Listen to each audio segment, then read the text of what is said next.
דוד בן חסן, שלום. שלום וברכה. תודה רבה שהסכמת שוב להיפגש איתי.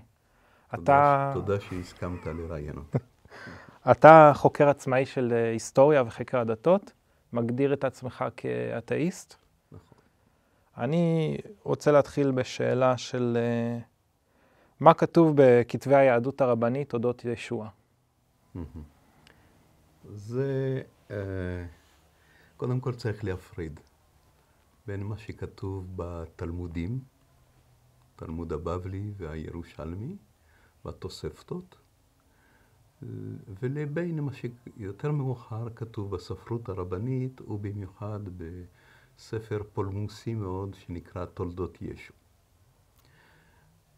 זה ניזון זה מזה, כן? אבל בכל זאת יש איזו מדרגה של שנאה כלפי ישו או ישוע. תכף נתייחס לשם הזה. בספרות הרבנית יש מין גיבוב של התייחסויות לישו, והן בדרך כלל מאוד מאוד שליליות. הוא נקרא מחשף, מגדף, מסית, פושע, אפילו עובד עבודה זרה, מסית לעבודה זרה. בקיצור, המון התייחסויות שליליות ביותר. מה שמוזר הוא שההתייחסויות האלה הן מן המאה הרביעית והחמישית. הכי מוקדם זה התייחסות של התוספתא במאה השלישית. כך שלא ניתן להתייחס לאמרות התלמוד לגבי ישו או ישוע כאמרות היסטוריות. הן יותר פולמוסיות תיאולוגיות.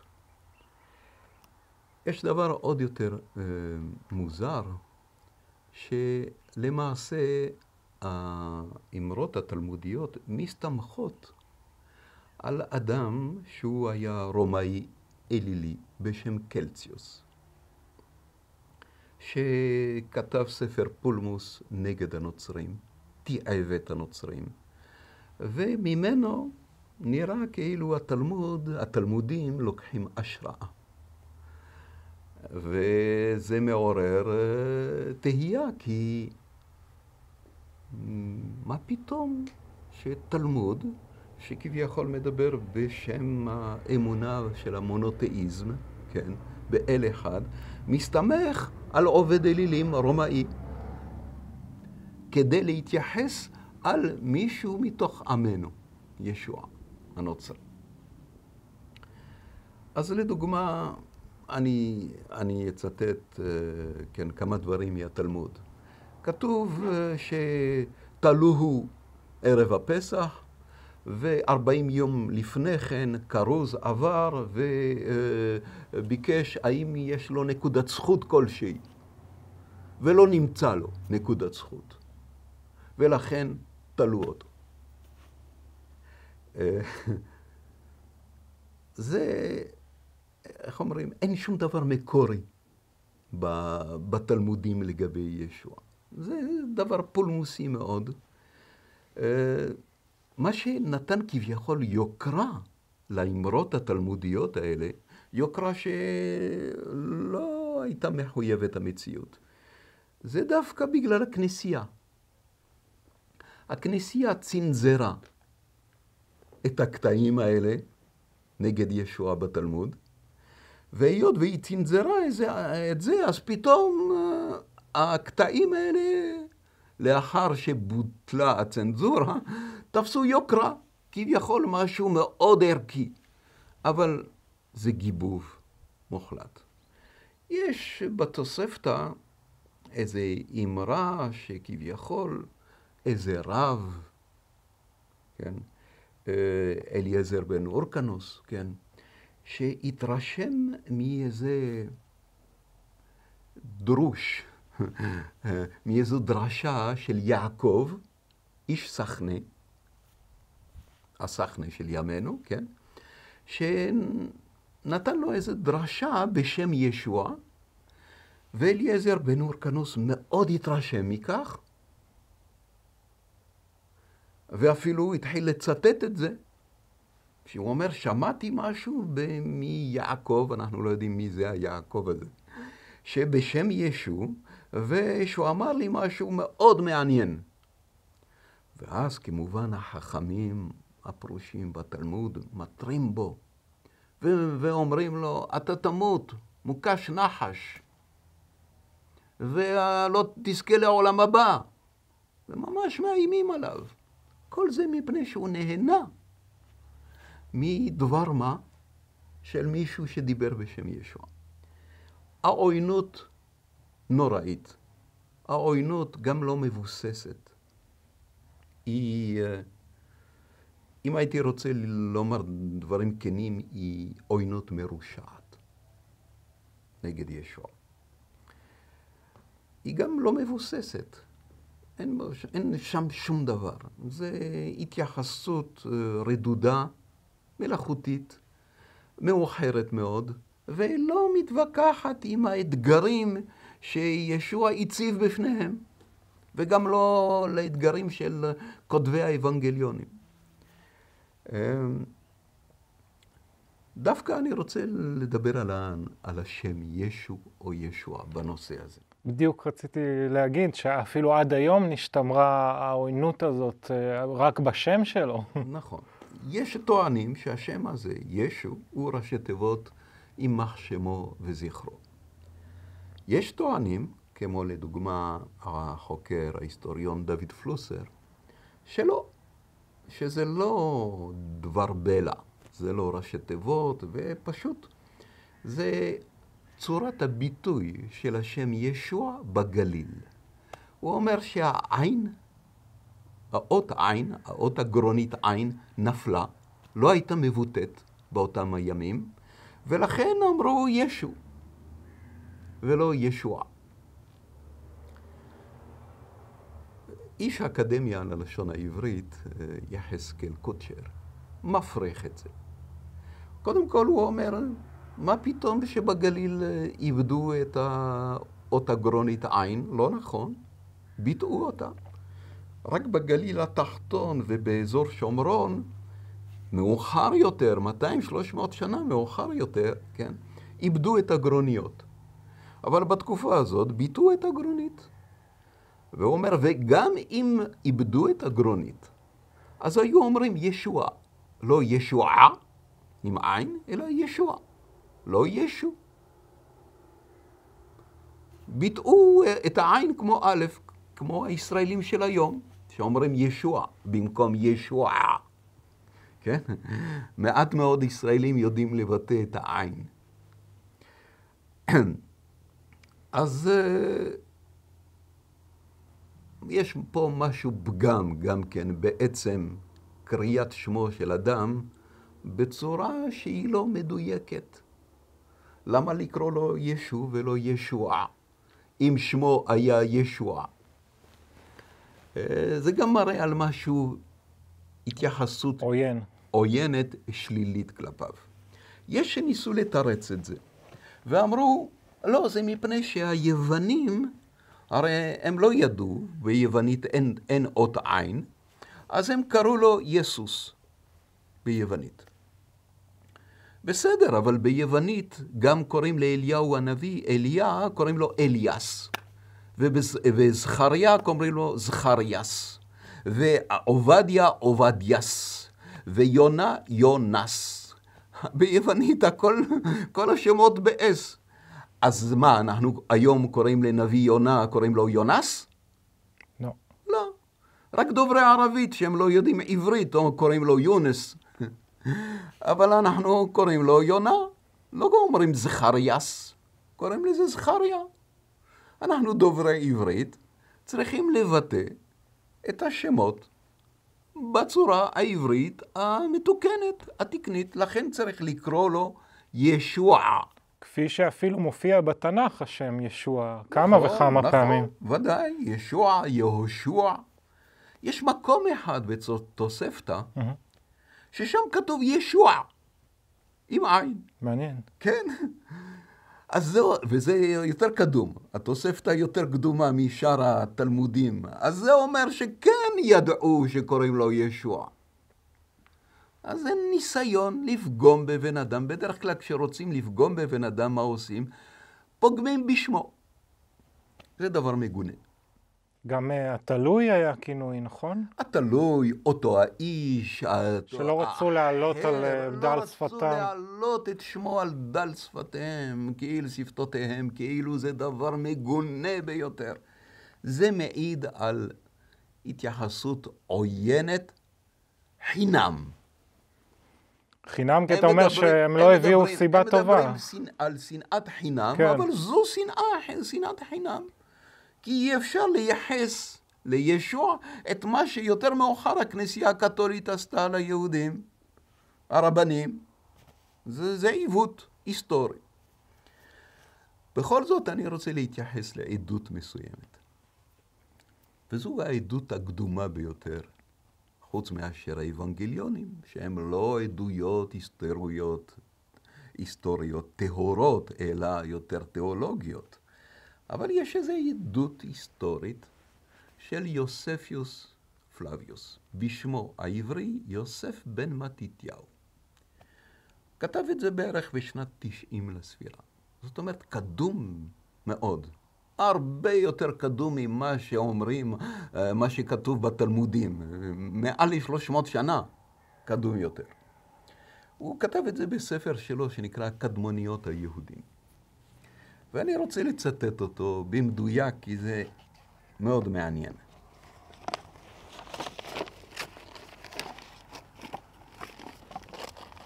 מה אומר יוסף בן מתתיהו? ובאותו זמן היה ישוע, איש חכם, אם אפשר לקרוא לו איש, שכן היה עושה מעשה פלא, והיה רבם של הבריות, שקיבלו את האמת בהנאה, והוא משך אחריו יהודים רבים, וגם מן ההלנים. על ההלנים הכוונה יוונים. אוקיי. הוא היה המשיח. וכשהוציא פילטוס דינו לתלייה, על פי מסירתם של האנשים הראשונים, כלומר מאנשי הסנהדרין, אצלנו לא פסקו אלה שאהבו תחילה. הם לא הפסיקו לאהוב אותו, גם אחר צליבתו, תלייתו. שכן נתגלה אליהם ביום השלישי, והוא שוב חי, לאחר שנביאי אלוהים ניבאו עליו דבר כזה. וגם רבבות נפלאות אחרות. ועד היום לא פס שבט המשיחיים הנקרא על שמו. הקטע הזה של יוספיוס פלביוס, יוסף בן מתתיהו, עורר הרבה מחלוקות. זהו, כי המתריסים יגידו, מה, הוא משלהם? כי קודם כל התפלאו, מה ליוסף בן מתתיהו ולדבר כזה? מה, הוא נוצרי? הוא משיחי? הוא ישועי? הכרנו את יוסף בן מתתיהו בתחילה כפרושי, שאחר כך בגד ועבר לצד הרומאים, ואחר כך הלך לחיות פה, אני מדבר פה בארץ, בעת מלחמת היהודים ברומאים, ואחר כך הלך להתגורר ברומא, ושם היה סופר של אימפרטור הרומאי. ומה, דעתו השתנתה עליו? הפך למשיחי נלהב בעד ישוע, והוא היה פרושי במקור. ולפני זה גם התחכך עם האיסיים, הלך, כן, וקצת גם רצה לדעת מה הצדוקים אומרים. הוא מצטט אותם, מדבר עליהם. אז מה לא? ולישוע. הרבה חוקרים הטילו ספק, ואמרו שזה זיוף. זיוף שנעשה מאוחר יותר על ידי יהודים משיחיים, שהכניסו בספרו את הקטע הזה. אמרו, זה לא יכול להיות. מה, הוא מדבר, הוא אומר, הוא היה המשיח בצורה כזאת? והוא אומר, אם אפשר לקרוא לו איש, מה הוא מעל לאיש? זה אמונה נוצרית. והוא מדבר גם על תחייתו אחר 3 ימים. אמרו, זה לא יכול להיות, זה זיוף. היה פולמוס גדול מאוד בין ההיסטוריונים בנושא הזה. ובין אלה שאומרים, זה אמת, זה היסטורי, לבין אלה שאמרו, זה זיוף מוחלט. והייתה פשרה. והיה מה שנקרא היסטוריונים שנעו בין לקצה הזה ולקצה הזה. שזה עבר עריכות. אמרו שזה עבר, נכון מאוד. הקטע הזה עבר עריכה נוצרית. כן. ובמקור זה לא היה ככה. ואתה תומך בזה? שנייה, תכף. סליחה. לא, אני אומר את מה שאני חושב. כן. ובמקור זה לא היה ככה. ופשוט הקטע הזה, איך אומרים, חובר ונערך והוסיפו כמה מילים. כנראה הם אמרו שבמקור היה דבר יותר פשוט. ובאותו זמן היה איש בשם ישוע שמאמינה והאמינו כך וכך עליו. הוא פשוט דיבר על ישוע מבלי לנקוט עמדה. גם אם זה כך, כן, זה מאוד מעניין. מפני שזו העדות ההיסטורית, כן, של היסטוריון, או מישהו שמתיימר להיות היסטוריון, יוספיוס פלביוס, כן, שמדבר על ישוע, ובשנת 90 לספירה. ייתכן גם אף לפני חיבור של בשורת על פי יוחנן. אז זה משהו מעניין. ואגב, יש חוקר שמצא, סתם רציתי להראות לך את הפסקה הזאת. זה הפסקה וזה ביוונית. הרי יוסף בן מתתיהו כתב ביוונית. כן? וזה התרגום. אבל יותר מאוחר, חוקר ישראלי, וזה מאוד מעניין, מצא גרסה אחרת. היו כל מיני גרסאות של הקטע הזה, של ספר הקדמוניות, אבל הוא מצא גרסה אחרת, כתובה בערבית, על ידי נוצרים דוברי ערבית. ושם יש הבדל בגרסה. ואני אקריא את הגרסה הזאת בשלמותה, כי זה מעניין מאוד. הנה הנוסח, ככה. באותו זמן היה אדם חכם שנקרא ישוע, והיה לו אורח חיים נאה, וידוע היה בתור בעל מידות טובות. אנשים רבים מקרב היהודים ושאר האומות היו תלמידיו. פילטוס גזר עליו צליבה ומוות. אך אלה שהיו תלמידיו לא זנחו את משנתו. הם סיפרו שהופיע להם 3 ימים אחרי צליבתו ושהיה חי. ואולי הוא המשיח אשר אמרו עליו הנביאים נפלאות. הניסוח הזה הוא פחות מאמין בישוע. הוא נראה אותנטי יותר, מפני שהוא מדבר בצורה חיובית מאוד על ישוע, יוספיוס פלביוס, אבל לא מאמץ. הוא אומר, כך אמרו תלמידיו, כן. וכנראה היה איש חכם ובעל מידות טובות. על כל פנים, זו התייחסות חיובית ביותר. גם אם הנוסח האחרון הזה שנמצא על ידי החוקר שנקרא, אם זכור לי טוב, שלמה פינס, כן? גם אם הנוסח האחרון הזה הוא הנוסח האותנטי, ולא חלו בו ידיים, ולא נערך, כן? זה דבר מאוד חיובי כלפי ישוע. אז מדוע ההתייחסות השלילית והעוינת הזאת של הממסד הרבני פרושי? זה סיפור בפני עצמו לשאול את עצמנו, כי זה ייקח לנו מספר שעות, והייתי רוצה שנעבור עליו. מעניין אותי מה היה מצב הנבואה בארץ. האם נבואה הייתה מותרת? יכול להיות שעל כך התקוממו על ישוע? שהוא... אותו יוספיוס פלביוס, יוסף בן מתתיהו, בספריו, מלחמת היהודים וקדמוניות היהודים. ותבין, מדובר במאה הראשונה לספירה, כן? מדבר כל הזמן על נבואה. כל הזמן על יהודים בני ישראל שקמו ואמרו שהם נביאים, שאחרים אמרו עליהם שהם נביאים, שהתנבאו ואמרו דברי נבואה. לא פסקה נבואה. רק הרבנים הפרושים אומרים שהנבואה פסקה מאותו רגע שהם השתלטו על העם, ועכשיו מכאן ואילך זה רק דברי חכמים. אבל מה זאת אומרת פסקה נבואה? מי שאומר שפסקה נבואה אומר שאלוהים מת. באיזו אמתלה הם מתרצים שפסקה נבואה? הם אומרים שמאותו רגע שנסגר ספרי הקודש ונפסק וחרבה ירושלים וכך וכך, אז פסקה נבואה, ועכשיו מכאן ואילך זה רק דברי חכמים. אבל זו החלטה שרירותית.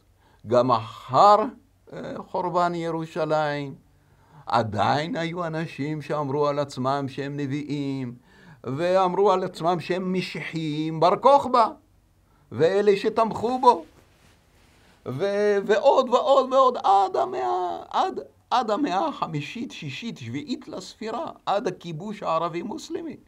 כל הזמן נבואה מעולם לא פסקה בישראל.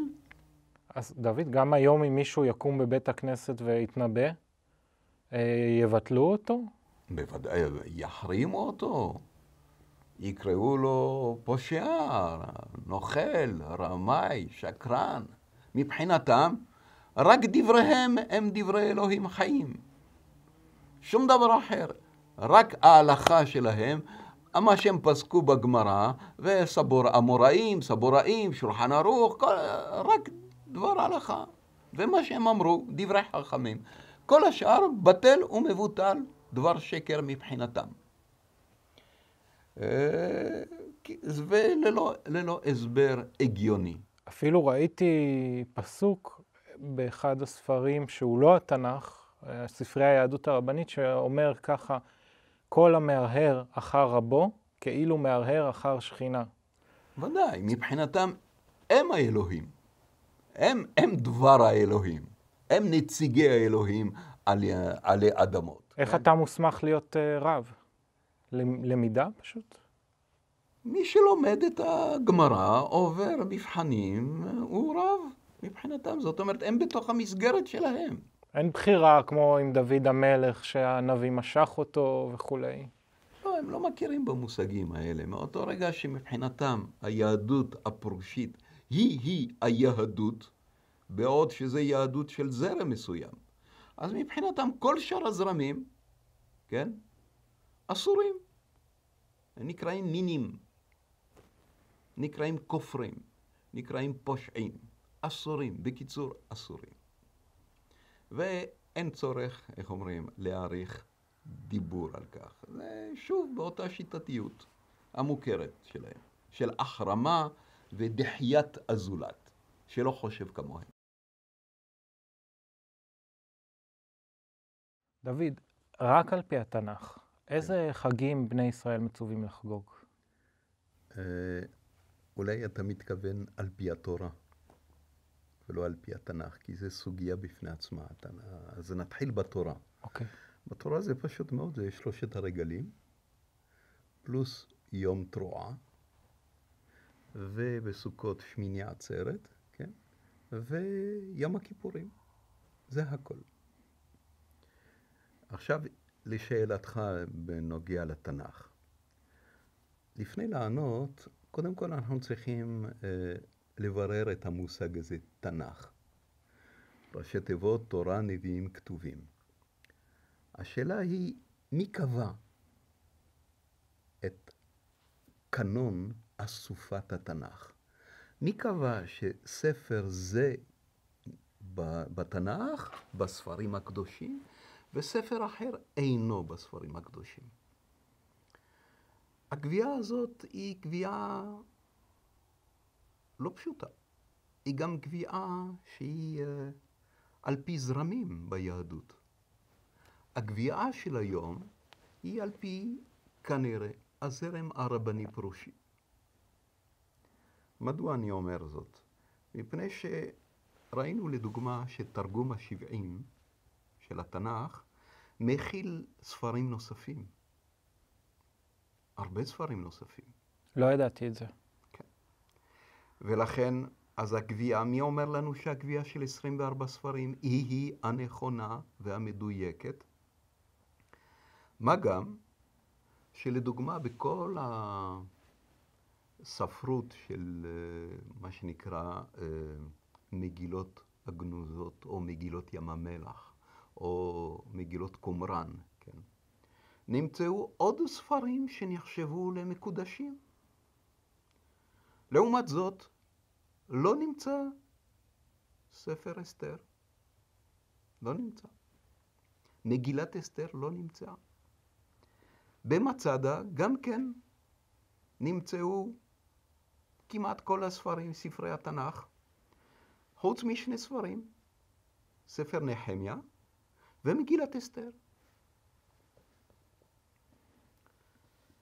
אז מה זה אומר? מניין לנו שספר כזה כן כלול בספרים הקדושים וספר אחר לא? צריך לזכור שאז זה לא היה כריכה בספר אחד. כל הספרים היו בפני עצמם.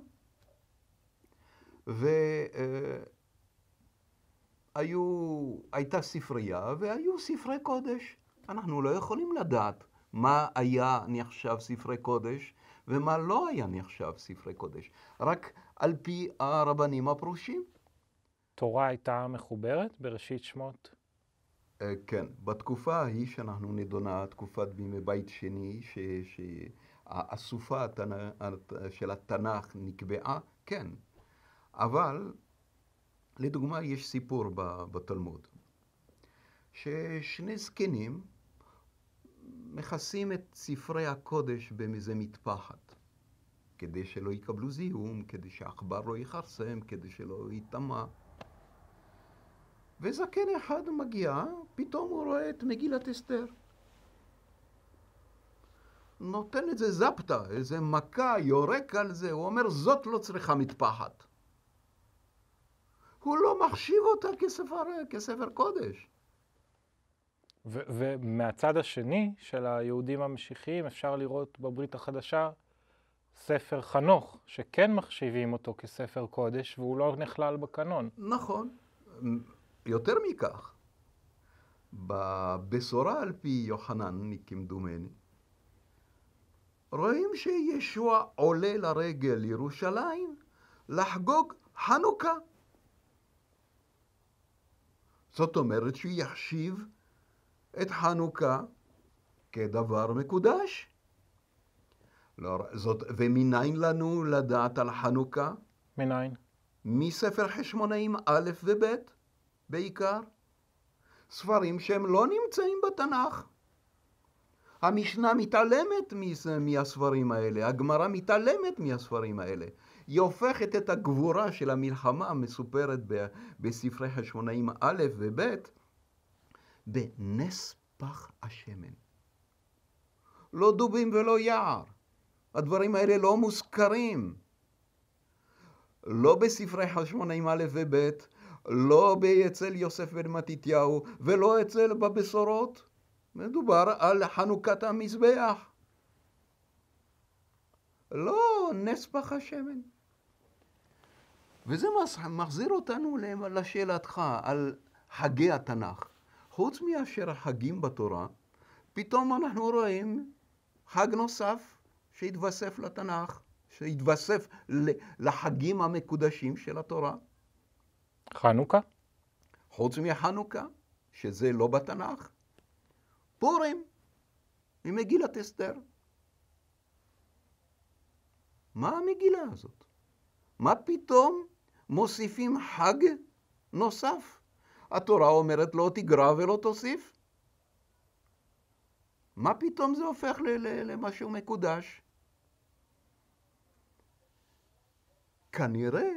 כנראה שספר מגילת אסתר ופורים נחגג בגלות בבבל כתחרות לחנוכה פה בארץ. הגבורה של חנוכה, מלחמה נגד היוונים, טיהור המקדש, תורגמה אצל היהודים הגלותיים בבבל. כסיפור אולי אגדה?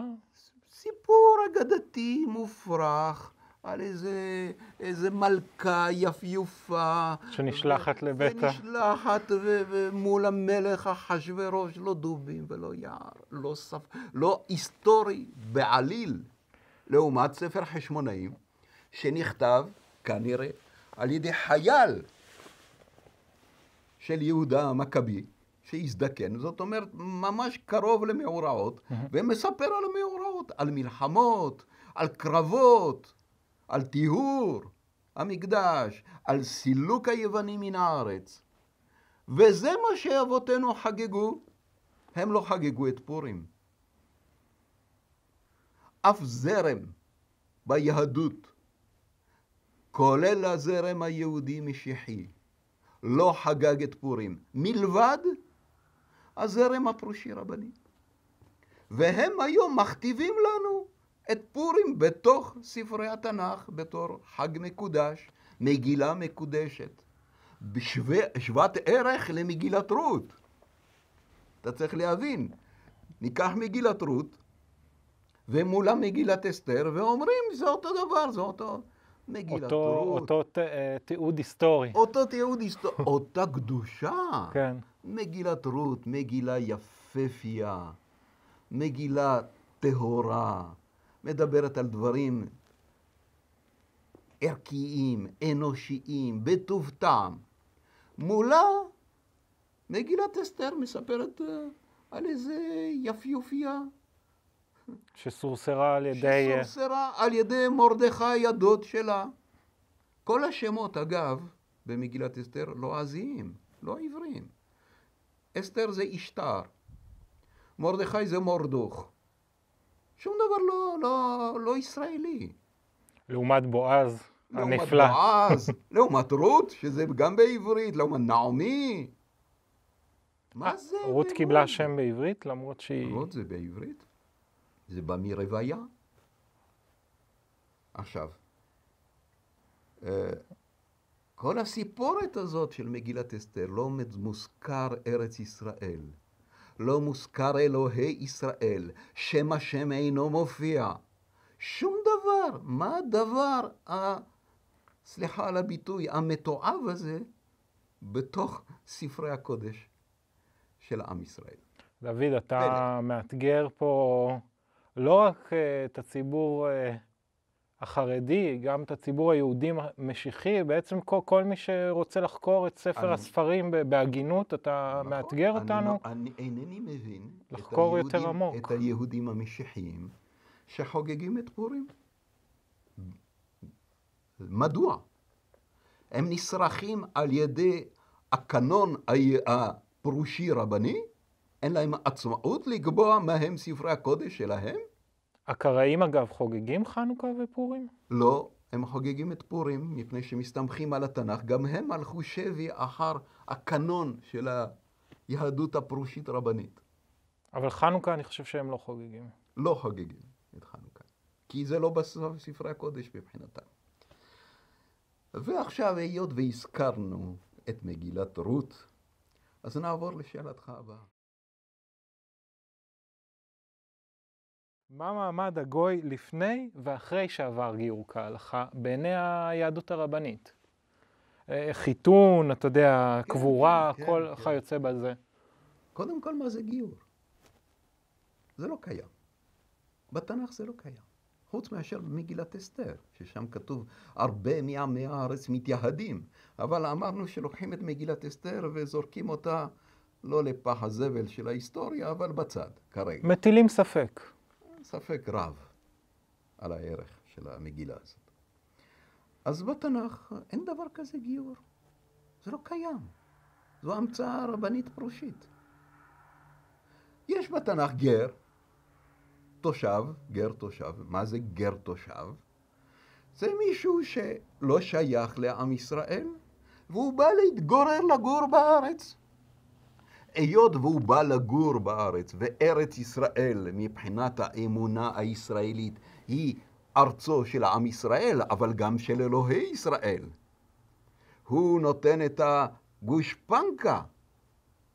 אז מי שאינו שייך לעם ישראל, והוא בא לגור בארצנו, נקרא גר. ואם אינני טועה, התנ"ך מאוד ברור לגבי היחס אליו, נכון? כן. היות והוא גר, כן, והוא בא לחסות תחת כנפינו, אז כמובן שצריך להתייחס אליו בצורה טובה, מכובדת, לאהוב אותו אפילו, להגן עליו.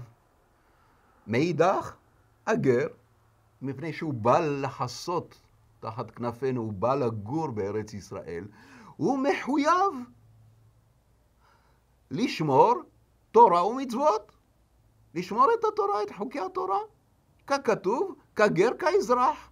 אזרח זה ישראלי, מפני שהוא רואה את השמש זורחת, זאת אומרת, הוא יליד הארץ, וגר זה בא מישהו שבא להתגורר, אבל הוא בא להתגורר בארץ, אז הוא מחויב בחוקי התורה, לפי התורה, לפי התנ"ך.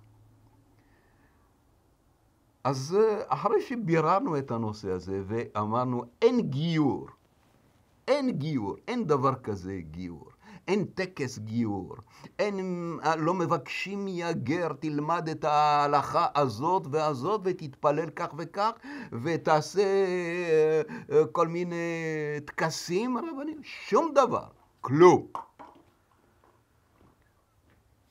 הדבר היחיד על פי התנ"ך, למול את עורלתו, אם הוא רוצה להתגורר בארץ. אגב, יש אמרה ידועה של ישוע דווקא, לגבי נושא הגיור. הוא מתריס כלפי הרבנים הפרושים. הוא אומר להם, אוי לכם, סופרים ופרושים צבועים, כי רודפים אתם עד קצות תבל. אתם עוברים ימים ויבשות והרים, וכדי לגייר גר אחד לכיוון שלכם. ובעשותכם כך, הפכתם אותו לבן גהנום. כי מה זה אומר להתגייר? אין מושג כזה. מהו המושג של גר בתנ"ך? מגילת רות. באמת, זה מה שאני רוצה לשאול. אז מה ההבדל בין הגיור, במרכאות, כן. שעברה רות בתנ"ך, לבין הגיור שאנחנו רואים היום, התהליך הזה? היא לא עברה גיור. אין דבר כזה. אני הסברתי לך, אין דבר כזה. שום גיור, שום דבר, זה פשוט מאוד, ומוסבר יפה מאוד במגילת רות. עמך עמי, אלוהיך אלוהי. אגב, תשים לב שהיא אומרת קודם, עמך עמי, לפני אלוהיך אלוהי, העם. וזה דבר פשוט. רות מואביה, אגב, במרכאות, זאת אומרת עברייה. כי מצאצאי עבר. אז היא מאוד קרובה לעם ישראל מבחינה אתנית. היא נשואה לישראלי במואב. יחד עם נעמי עוזבת את מואב, באה לארץ ישראל. מאותו רגע של הכניסה שלה, הכניסה פיזית בארץ ישראל, היא הופכת לגר, כי היא באה להתגורר בארץ. ומה המעמד שלה? המעמד שלה של גר. ולכן בועז אומר לא לפגוע בה ולהשאיר לה את השלפים ואת פאת השדה. עכשיו צריך להבין מה הייחוס בתנ"ך. הייחוס בתנ"ך הוא תמיד על פי שבטים. הוא ייחוס שבטי. והייחוס השבטי תמיד על פי הגבר. פטריארכלי, אתה לימדת אותי. פטריארכלי, נכון. ככה זה בתנ"ך. לכן כאשר רות, המואביה, כן, בא לתוך ארץ ישראל, יחד עם נעמי, נעמי ישראלית כמובן, והיא הייתה נשואה לישראלי, והיא מגיעה פה בארץ, אז יש לה מעמד של גר. עכשיו היא מכירה את בועז, בועז הוא משבט יהודה, ישראלי משבט יהודה, בועז לוקח אותה לאישה, נגמר. נגמר, היא אשת בועז. הילד ישראלי, על פי הייחוס השבטי של בועז. הוא בן ישראל משבט יהודה, ותו לא. אין טקס, אין סיפורים, אין גמרא, אין הלכות, אין שום דבר. תגלה לי קצת סודות מאחורי הקלעים. מה הדעה של היהדות הרבנית על הגויים, אבל בליבה, מאחורה של הקלעים? תלוי, יש מצבים. אוקיי. מבחינתם, גוי שהוא לא מקבל עליו את ההלכה הרבנית פרושית, כן? משמע פורים וחנוכה. הכל, כל ההלכות הפרושיות. אינו יכול להתגייר. הוא לא יהפוך ליהודי. ואגב, התנ"ך לא אומר שגר הופך ליהודי. גר לא יכול להפוך ליהודי, הוא לא יכול להפוך לישראלי. האפשרות היחידה של גר, שהוא כל כך אוהב את עם ישראל, והוא רוצה להידבק אליו, והוא רוצה להשתייך אליו, חיתון. חיתון. הוא לא יהפוך ליהודי או לישראלי. אבל הילד. ואם אני גבר גוי שרוצה להסתפח? יש איזו בעיה מבחינת התנ"ך, שבתנ"ך מדבר תמיד על הסתפחות של נשים, גבר לא יכול. אבל תבין רגע, גבר שהוא גוי, בא לגור בארץ, הוא הופך לגר אוטומטית. אם הוא נותן את הבת שלו לאיש ישראל, הנכד שלו ישראלי לכל דבר. יהודי, אם הוא משבט יהודה לכל דבר. וכל הצאצאים שלו יהיו שייכים לעם ישראל. זה הפתרון היחיד. אין בלתו. וכבר סיכמנו מקודם שעלינו, מצווה עלינו להתייחס לגר בטוב. כן, אבל אנחנו מדברים מעבר לכך. גר שכל כך מזדהה עם עם ישראל, הוא רוצה להיות משוייך. הוא לא יכול להיות משוייך. היהפוך כושי עורו ונמר חברבורותיו. זה לא יכול להיות מבחינה אתנית. אבל מה כן הוא יכול? הבת שלו, הרי הוא גר בארץ. ודאי מבחינה טבעית, הבת שלו תכיר גבר ישראלי. הנכד שלו יהיה על הברכיים שלו, והוא יהיה ישראלי לעולמי עולמים, וכל הצאצאים שלו. ואיך אני יכול להוכיח, אני ואתה, שאנחנו בני ישראל? אתה גולש לעניין אחר של הייחוס האתני, כן? זה נושא כבד בפני עצמו, יש כל מיני טוענים כנגד זה, יש כל מיני אנשים שהם רוצים לעקור מאיתנו את שייכותנו לאותו עם עברי, ישראלי. יש תועמלנים שפועלים נגדנו. זה סיפור גדול וכבד מאוד, אבל אין ספק שאנחנו צאצאי עם ישראל. אנחנו בהזדמנות בתוכנית אחרת נדון בנושא הזה. אני רוצה לחזור לעניין של הגוי. יש אצל הרבנים את הנושא, את המעמד של בני נוח. זאת אומרת, גוי שמחויב בשבע מצוות בני נוח. אז אם הוא מקיים את זה, אז לא להרוג אותו, לא להשמיד אותו, לא להחרים אותו, הוא בסדר. אבל הוא גוי. אם הוא רוצה אצל הרבנים להפוך ליהודי, מה שאין דבר כזה בתנ"ך, אז הוא צריך לעבור את ההלכה שלהם. לא יכול, גוי שמכיר את כל התנ"ך, שהוא מקיים את כל המצוות, אבל לא על פי ההלכה הרבנית, ההלכה הקראית, ההלכה השומרונית, ההלכה של זרם זה או אחר, ההלכה הצדוקית, הם לא יקבלו אותו. נהפוך הוא. ישנאו אותו עוד יותר מאשר כאשר הוא היה גוי עובד עבודה זרה, או שהוא גוי מוסלמי.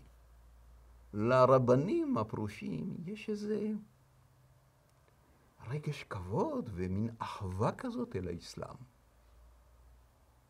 הרמב"ם אומר שהאסלאם זה עבודת השם, אבל הם מתעבים את הנוצרים. הממסד היהודי רבני רואה בנוצרים את הכי גרועים.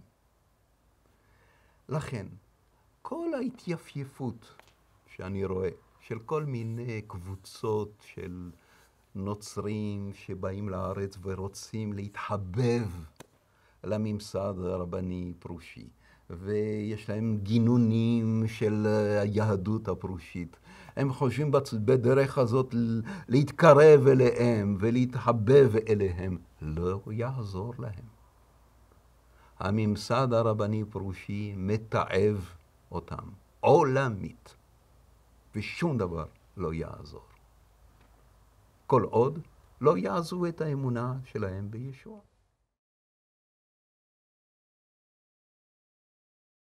האם לאורך כל ההיסטוריה, בני ישראל היו אי פעם תחת שלטון יהודי רבני?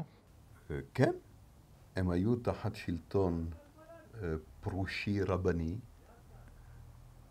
אפשר לומר החל מהמאה השנייה לפני הספירה, ולאורך כל הגלות. לפעמים השלטון הרבני פרושי היה שלטון שהוא מתחת לשלטון הגבוה הגוי בגלות. זאת אומרת שהיה שלטון של הכנסייה הנוצרית או של השלטון הנוצרי, היה שלטון של הסולטן המוסלמי, והוא האציל את סמכויותיו לממסד היהודי. זאת אומרת, הם היו הפוליטיקאים שלנו, כאילו אפשר לומר... נציגים כביכול, הם אותו שלטון נוכרי, האציל מסמכויותיו לשלטון היהודי רבני, והוא אמר, טפלו ביהודים שלכם. לפעמים הטיפול הזה היה נורא, מרושע. יהודי שסרח, שלא קיבל את מרות הרבנים, הוסגר לסולטן. באיזושהי תואנה. בתואנה שהוא לא מקיים את דברנו, ודברנו מקיימים את דברך, ולכן הוא מורד בך. הוא פוטנציאל למרד. הוא מורד בך בשלטון. ואנחנו מחויבים אליך, אדוני הסולטן, אתה הצלת מסמכותך עלינו, הנה הוא פושע. הוא לא מקבל את מרותנו, קרי הוא לא מקבל את מרותך. וככה מאות אלפי יהודים הוסגרו לסולטן או לשלטון הנוצרי כנסייתי. זה דבר מאוד, מאוד מצמרר, מאוד עצוב, טרגי, ולמעשה אנחנו סובלים מכך כבר מעל ל2000 שנה. כמובן שהיו תקופות שהממסד הרבני פרושי השתלט עוד יותר, היו תקופות שהוא נחלש, כמו לדוגמה בתקופת המרד נגד הרומאים. הקנאים והסיכריים העיפו את השלטון הפרושי מעליהם, וקראו להם בוגדים, ונוכלים, ומשת"פים, ומשתפי פעולה עם האויב הרומאי. אז פה השלטון נחלש. אבל אחר חורבן בית שני, כן?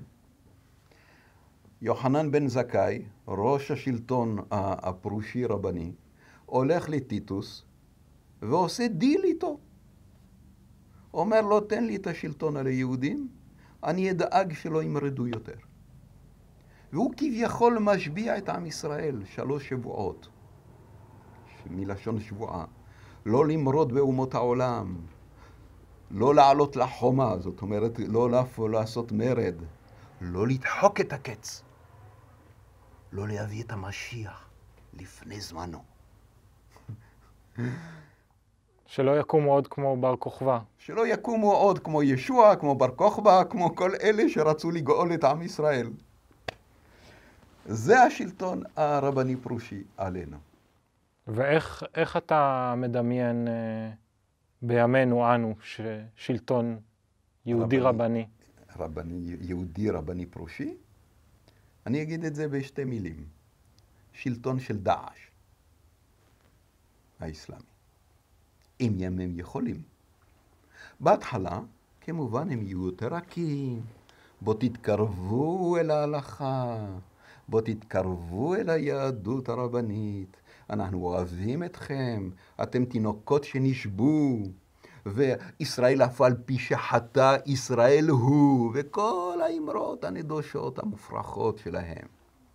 בפועל, אם הם יראו שאנחנו מסרבים להיכנע להם ולהיענות להם, והם יראו שיש להם יותר ויותר כוח ועוצמה, הם יהיו שלטון דאעש.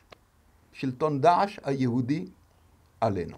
לבוש, צנוע, מה שנקרא. הכל, מכל התחומים, מכל הבחינות. לקבוע הלכה שלהם, אדם יצטרך לעשות 2 כיורים, וחלב ובשר וזה ויתנו דין מוות. לכל אלה שלא ייכנעו להם, שיסרבו להם, על פי מיתות בית דין, שכביכול הסנהדרין דאז, למרות שלא יהיה סנהדרין, הם יגידו, הוראת שעה, אנחנו נקיים מצוות, 4 מצוות בית דין. אבל יטען יהודי חרדי פרושי, כן. שבעת הסנהדרין, מיתה דרך הסנהדרין לא עברה בקלות כזו, נכון? תעמולה. הם הרגו, הוציאו להורג על ימין ושמאל, כשהם יכלו. זה דבר תעמולה, זה מפני שהם מאותו רגע ששלטונם נחלש, והם בגלות לא יכולים לממש את זה, אז הם ליטפו את היהודים על מנת למשוך אותו אליהם. אבל בטקסט שלהם, בתפיסה שלהם, אינם שונאים, כן? מהותית, אינם שונים מדאעש. זו אותה תפיסה של הכפפת ההלכה ויהי מה. ואם יהיה להם שלטון, זה יהיה שלטון טרור.